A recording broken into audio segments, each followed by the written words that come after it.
Les rendez-vous de la conservation, un podcast inspirant proposé par MOOC Conservation et Youth Conservation de l'ICN. À travers des interviews d'acteurs engagés dans la conservation, nous souhaitons informer, former et inspirer tous les passionnés de la nature qui s'impliquent dans la protection de l'environnement. Bienvenue dans ces rendez-vous de la conservation.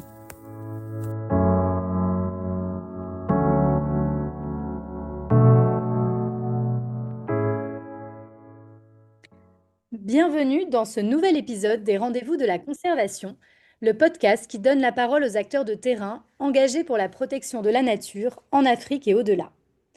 Aujourd'hui, nous partons à la rencontre de Planète Urgence, une ONG française qui agit depuis plus de 20 ans pour protéger les forêts, soutenir les communautés locales et sensibiliser à l'environnement. Et c'est précisément sur ce dernier axe que nous allons explorer aujourd'hui, à savoir celui de l'éducation environnementale. Et pour en parler, j'ai le plaisir d'accueillir aujourd'hui 3 invités. Tout d'abord, Anaïs Barona, qui est coordinatrice de programme et qui va nous présenter la vision globale de l'organisation. Puis nous partirons sur le terrain, au Bénin et à Madagascar, avec Samuel Yoro et Tokania Ramaro Sandratana, qui sont respectivement chefs de projet du programme Planète Éducation dans leur pays. Un échange riche, inspirant et engagé. Alors, bonne écoute. Alors, bonjour Anaïs. Pour commencer, je vais vous demander de présenter pour nos auditeurs Planète Urgence et les axes principaux de votre action. Bonjour Hélène. Premièrement, merci beaucoup de nous accueillir sur ce podcast qu'on écoute déjà depuis quelques mois. Donc, Planète Urgence, c'est une ONG de solidarité internationale qui a été créée dans les années 2000 et qui est reconnue d'utilité publique. Sa mission, c'est de protéger les forêts et la biodiversité tout en soutenant les femmes et les hommes qui vivent à proximité de ces écosystèmes uniques. On est convaincu que l'humain est au cœur des solutions pour bâtir un avenir durable. Planète Urgence est présente dans 8 pays et on agit dans les 3 plus grands bassins forestiers de la planète, l'Amazonie, le bassin du Congo et Bornéo-Mékong. On agit à 3 niveaux. On replante des arbres et on restaure des forêts. On sensibilise les plus jeunes à la protection de l'environnement. Et en troisième, on accompagne les communautés locales dans le développement d'activités durables qui leur permettent de vivre en harmonie avec leur territoire. Et les résultats sont là. Près de 25 millions d'arbres plantés en 2025, plus de 40 000 personnes qui bénéficient directement de nos projets. Et l'année dernière, en 2024, Planète Urgence et ses partenaires ont sensibilisé plus de 30 000 enfants à la préservation de la nature. Aujourd'hui, Planète Urgence, c'est une centaine de personnes engagées chaque jour pour créer de véritables oasis de vie où humain et nature coexistent en équilibre. Merci Anaïs pour cette introduction. Alors, vous avez choisi de faire de l'éducation à l'environnement un pilier de votre approche. Nous, c'est un sujet au PAPACO à travers notre programme d'éducation environnementale qui s'appelle Youth Conservation, un sujet qui nous tient vraiment à cœur. Est-ce que vous pouvez nous expliquer pourquoi vous avez choisi de faire de l'éducation environnementale un de vos axes prioritaires? Tout d'abord, les experts du GIEC et de l'UNESCO le rappellent, l'éducation, c'est l'un des leviers les plus puissants dans la lutte contre le changement climatique. Et c'est pourquoi on a décidé d'en faire un pilier de notre approche. Pour nous, protéger la nature, ça ne peut pas se limiter uniquement à restaurer les écosystèmes. On a des projets à Madagascar sur la restauration des forêts de tapis et la préservation des forêts sacrées au Bénin.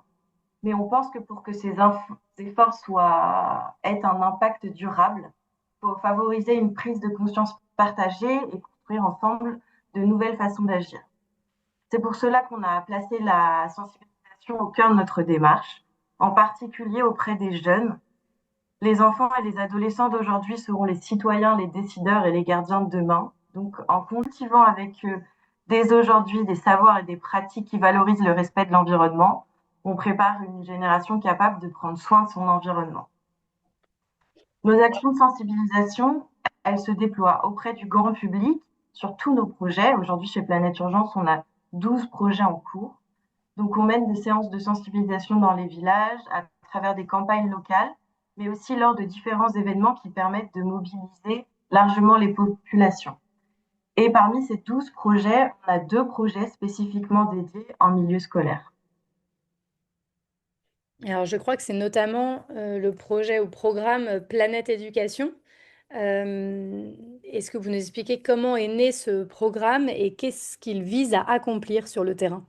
C'est exactement ça. Le programme Planète Éducation est né en 2023 avec pour ambition de renforcer les acteurs éducatifs pour intégrer la dimension environnementale directement dans les écoles. Aujourd'hui, on développe 2 projets à Madagascar et au Bénin en partenariat avec l'Agence française de développement. Par exemple, au Bénin, on travaille en complémentarité avec un programme du Programme alimentaire mondial qui met en place des cantines scolaires afin de garantir à chaque élève un repas par jour. Planète Éducation vient enrichir ce dispositif grâce à la création de jardins scolaires. Ces jardins y permettent non seulement de diversifier l'alimentation des cantines, mais aussi de devenir un support pédagogique concret pour travailler avec l'équipe d'éducation et sensibiliser les élèves aux enjeux environnementaux.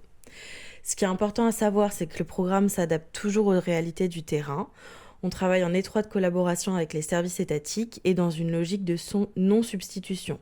Ce sont des organisations de la société civile locale qui mettent en œuvre le projet avec nous. En termes de chiffres, ça représente 144 écoles accompagnées, dont 116 dans le programme Planète Éducation. Et pour l'année 2024-2025, ça signifie plus de 11 000 enfants sensibilisés et 530 enseignants formés.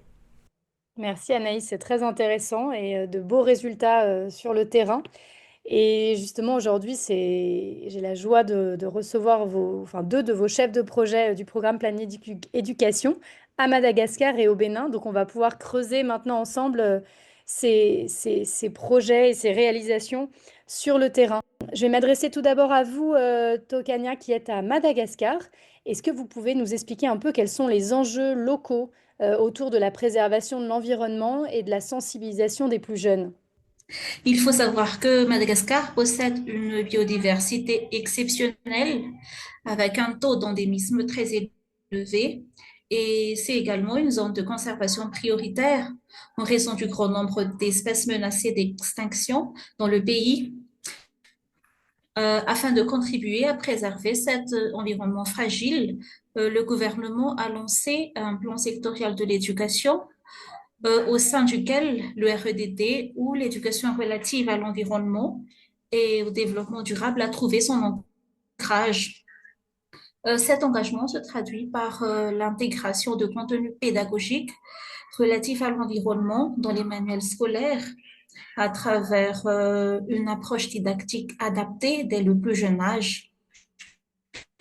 Les enseignants, en tant que vecteurs de savoir, bénéficient de formations spécifiques pour transmettre ces valeurs aux élèves afin que la protection de l'environnement devienne un réflexe naturel dans leur quotidien. Bien que plusieurs approches et outils liés à l'ERDD existaient déjà, il a été constaté qu'il y a un besoin de renforcement de capacité à faire auprès des enseignants pour prendre en main l'éducation des élèves.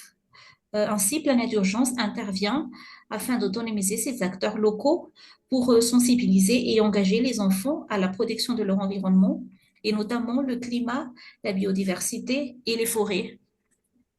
Alors Samuel, je vais vous poser la même question que j'ai posée à Tokinyana à Madagascar, mais cette fois pour le Bénin.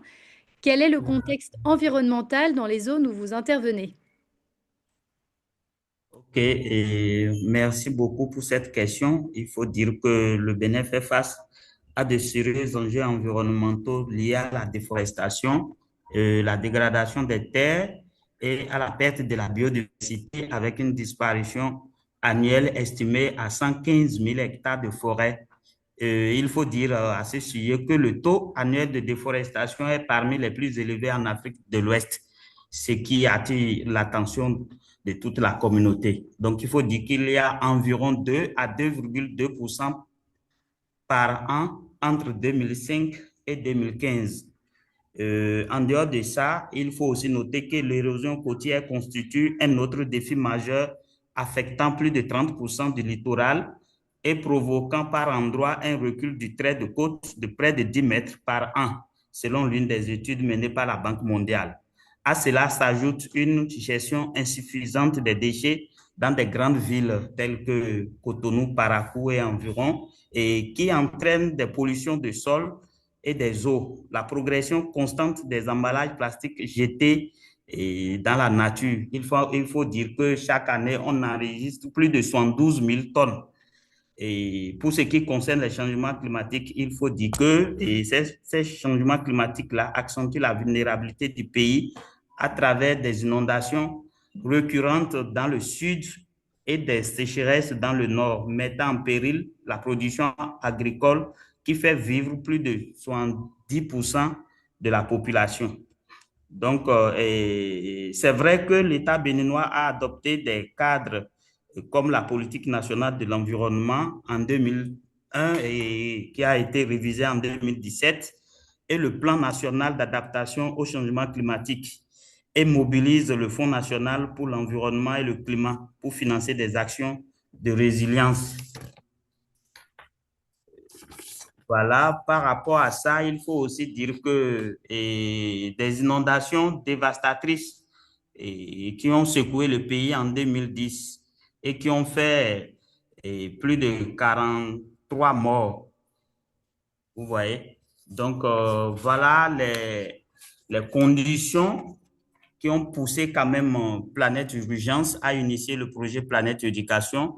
Et voilà, pour pouvoir accompagner l'État béninois parce que pour Planète Urgence, il serait très facile d'aller avec les plus jeunes parce que, comme vous le savez, il est toujours plus facile de changer la mentalité des jeunes âmes. Donc, c'est pourquoi dans le cadre du projet Planète Éducation, Planète Urgence a pour cible principale les plus jeunes, les écoliers, et pense faire avec eux une bonne aventure et former une très bonne base. Voilà ce que je peux dire sur tout ce qui concerne le contexte environnemental dans les différentes zones où nous intervenons. Tokania, j'ai une question assez concrète. Comment se déroule un projet type quand vous intervenez, vous arrivez dans une école? Comment se déroule un projet Planète Éducation? Et quels outils pédagogiques vous utilisez? Est-ce que vous mettez en place des clubs environnement? On en entend beaucoup parler. Est-ce que c'est plus un format d'atelier? Voilà, c'est plus pour donner concrètement la façon dont se déroule un projet type, même si j'imagine que les projets sont très divers, mais voilà, s'il y avait un peu des grandes lignes dans un projet Planète Éducation. Concrètement, au niveau des écoles, des actions sont menées au niveau des enseignants et au niveau des élèves. Si on va parler des activités à mettre en œuvre auprès des enseignants, ils seront accompagnés et suivis pour développer des modules de formation, car le renforcement de capacité du personnel est un enjeu central et ce sont eux qui diffuseront cela aux enfants. Les modules porteront sur le REDD, euh, plus précisément les thématiques concernant l'environnement, la biodiversité, la nature, les ressources naturelles, les problèmes environnementaux, le changement climatique, le développement durable, le plan d'action environnementale et le C40, mais aussi sur la pédagogie. Comme outil, on utilise le Kit Mater. C'est un outil didactique lancé en 2007 qui vise à promouvoir et développer des attitudes positives au niveau des élèves. Techniquement, donc, c'est un sac à dos multipoche qui contient plusieurs pochettes. Euh, il y a deux paysages sous forme de puzzle que les élèves peuvent manipuler, un paysage dégradé et un paysage amélioré. Il y a également des séries d'images indiquant les flores, les faunes, le climat spécifique dans la zone où on intervient. Il y a aussi une carte de Madagascar avec une représentation muette du relief et de l'hydrographie en sérigraphie. Donc, avec les accroches de différentes formes et couleurs, les élèves pourront indiquer sur la carte les noms de la ville ou les noms des rivières ou les types de climat de la zone. Et enfin, il y a un kit de réparation au cas où il y a des éléments détériorés. Au niveau des élèves, il y a plusieurs actions qui sont menées. comme les visites est sortie de type classe verte, car on a constaté qu'en explorant des environnements extérieurs, les élèves développent une meilleure compréhension de l'écosystème et de l'importance de l'environnement. Par exemple, récemment, les élèves en classe primaire ont visité le parc botanique et zoologique dans la capitale, qui regroupe toutes les diversités de faune et de flore de l'île. Également, la mise en place des jardins scolaires qui permettent aux élèves de découvrir le cycle de croissance des plantes et d'apprendre sur l'agriculture durable de manière pratique et ludique. En participant à la culture des légumes, les fleurs, les élèves développent des compétences en responsabilité et en travail d'équipe. Et cela favorise aussi une alimentation plus saine en sensibilisant les élèves à l'importance des produits frais. Finalement, il y a aussi la participation à la célébration des journées mondiales autour de l'environnement qui leur permettent d'acquérir une meilleure compréhension des défis mondiaux tout en s'entant motivés à agir positivement. Sinon, le projet PLE reste actif sur la participation aux ateliers qui regroupent les acteurs de l'EREDD pour le partage des bonnes pratiques et renforcement des liens entre les acteurs. Merci. Merci à vous, très intéressant. Donc, on voit qu'il y a une palette très riche d'actions qui sont mises en œuvre quand vous intervenez dans les écoles. Et alors, moi, je me demande comment vous êtes accueillis par les élèves, mais pas seulement d'ailleurs, parce que par leur famille, par les enseignants. Et est-ce que vous percevez une évolution des comportements, un changement de mentalité une fois que vous êtes intervenu dans une école? Peut-être Samuel au Bénin?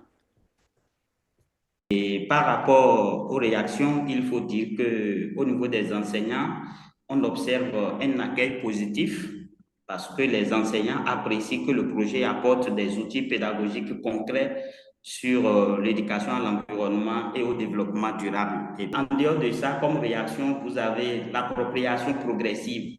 Donc, beaucoup y voient une opportunité d'enrichir les pratiques éducatives et aborder des thématiques souvent peu traitées.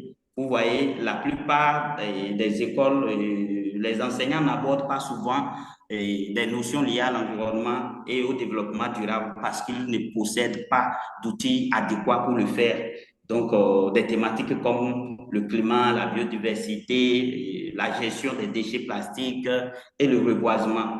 Et on observe également une motivation renforcée. Donc, l'appui technique et matériel, comme je venais de le dire, et qui a permis d'accroître leur confiance et leur implication dans les activités scolaires et extrascolaires. Donc, au niveau des élèves, il faut noter qu'il y a une curiosité et l'enthousiasme. Donc, les élèves se sont montrés très réceptifs aux activités pratiques. Vous savez, les élèves aiment tout ce qui est pratique. Et à travers nos écoles partenaires, qu'est-ce qu'on a remarqué? Les élèves, la plupart de nos élèves, ça donne trop à des activités de plantation, à des activités liées aux entretiens des jardins potagers et des activités des clubs environnement parce qu'on s'est dit, puisque l'un des objectifs du projet, c'est de responsabiliser les enfants. C'est pourquoi dans chacune de nos écoles partenaires, nous avons mis en place les clubs environnement. Un club environnement qui est composé de 15 membres, à savoir et 8 filles et 7 garçons, qui, on s'est dit, même si après le projet s'arrêtait et qu'on arrivait vraiment à responsabiliser ces enfants, ils pourront mener les activités là librement.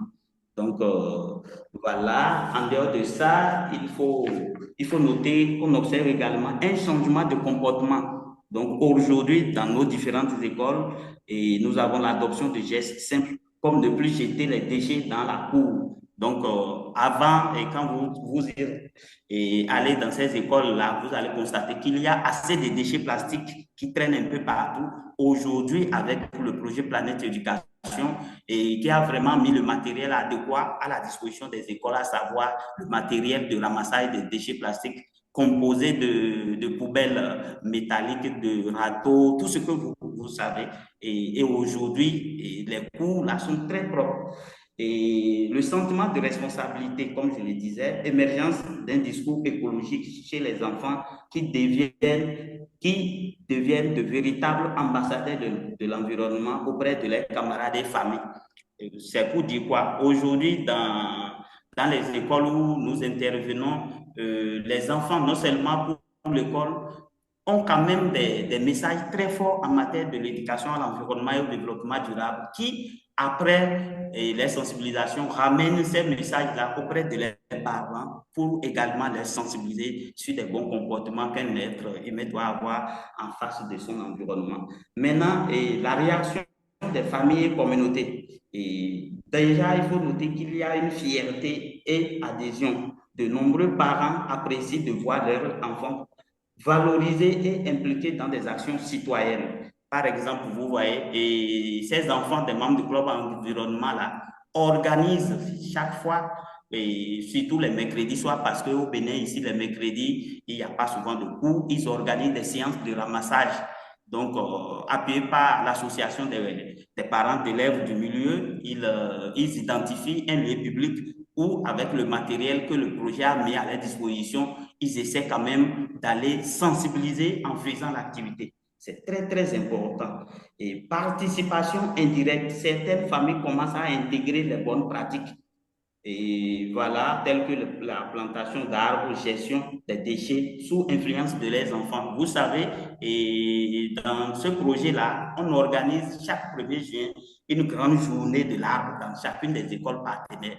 Donc, ce qui fait qu'on invite les parents et les enfants sont là et ils accompagnent leurs enfants dans cette activité-là. Ce qui permet aujourd'hui à chaque famille de savoir qu'il n'est pas bien de couper un arbre. Et notre slogan, c'est que dans nos écoles partenaires, un arbre coupé égale à 10 arbres plantés. Donc, quand vous allez dans une école et les enfants sont capables de vous prononcer cela. Le dernier point, c'est le renforcement du lien école-communauté. Les activités de reboisement, de sensibilisation ou de cantine scolaire créent des espaces de collaboration entre familles, écoles et autorités locales. Vous voyez, et dans chacune de nos écoles, bon, on a 50 écoles au total au Bénin, nous avons divisé ce nombre-là par deux où nous menons par exemple des activités de jardinage dans 25 écoles. Vous voyez, pour ces activités-là, nous invitons également les parents pour regarder comment leurs enfants s'adonnent à cette activité-là, ce qui permet aux parents aussi d'avoir ou d'apprendre des techniques bio sans utiliser des engrais chimiques parce que vous comprenez avec moi que aujourd'hui les engrais chimiques détruisent énormément nos sols et parfois même nous n'avons pas, surtout pour les agriculteurs, il n'y a pas de bon rendement. Donc, voilà un peu ce que je peux dire par rapport à la réaction, que ce soit au niveau des enseignants, des élèves, aux bénéficiaires, et puis les familles et la communauté en général. Je vous remercie. Merci Samuel. J'ai une question pour vous à Madagascar, Tokinyana. On sait que, enfin, on voit qu'il y a beaucoup de réussites et que vous faites énormément de choses, mais on imagine aussi qu'il peut y avoir par moments des résistances sur le terrain. Quelles sont les principales peut-être difficultés que vous rencontrez et comment vous faites aujourd'hui pour les surmonter? Au début du projet, on avait constaté une réticence sur certains enseignants à propos de l'introduction de l'EREDD dans les manuels scolaires, car cela représente une charge de travail supplémentaire pour eux. En réponse à cette situation, le projet a appuyé les enseignants dès le début de l'année scolaire sur la préparation de leur programme d'activité et effectue régulièrement des suivis tout au long de l'année pour identifier les besoins en appui et accompagnement. Euh, un des défis sur le terrain est aussi l'accès difficile dans certaines écoles et cela complique un peu la mise en œuvre, notamment lors des saisons pluvieuses. Donc, pour remédier à cela, le planning des activités est modifié en fonction de la saison. Euh, merci. Merci Tokenyana. Est-ce que vous pourriez maintenant nous partager un moment marquant ou une anecdote qui vous a particulièrement touché dans le cadre de vos missions avec Planète Urgence? Ok, merci beaucoup Hélène. Il faut dire comme anecdote qui nous a plus touché dans le cadre du projet Planète Éducation, c'est l'histoire d'une jeune fille de 11 ans d'une classe de CM1 et dans l'une de nos écoles partenaires qui a sauvé sa maman qui était dans un état très critique et sa maman qui était malade. Donc, avec tout ce qu'elle a eu comme leçon apprise en matière de la mise en place de jardins potagers, elle a reproduit à la maison chez elle un jardin potager qui a donné assez de légumes et qu'elle revendait aux bonnes dames de son village et elle s'est fait de petits sous, de petites économies. Et au moment où sa maman était malade, elle a utilisé ces fonds-là pour l'acheter des comprimés et que sa maman s'est retrouvée en bonne santé. Donc, tu vois, juste pour dire que c'est une future agronome avec les apports du projet là, c'est vraiment un impact très positif et qui a vraiment marqué et son établissement et les autorités de son village et ses parents parce qu'elle les a appris à pratiquer de jardinage bio à travers le compostage qu'elle a eu à faire avec le partenaire de mise en œuvre du projet Planète Éducation. Si vous deviez adresser un message aux acteurs éducatifs, aux décideurs ou à des ONG qui hésitent encore à s'impliquer dans l'éducation environnementale, qu'est-ce que vous leur diriez? Alors, je vais vous laisser la parole, Samuel en premier, puis après, ça sera Tokinyana. Ok, merci pour cette question.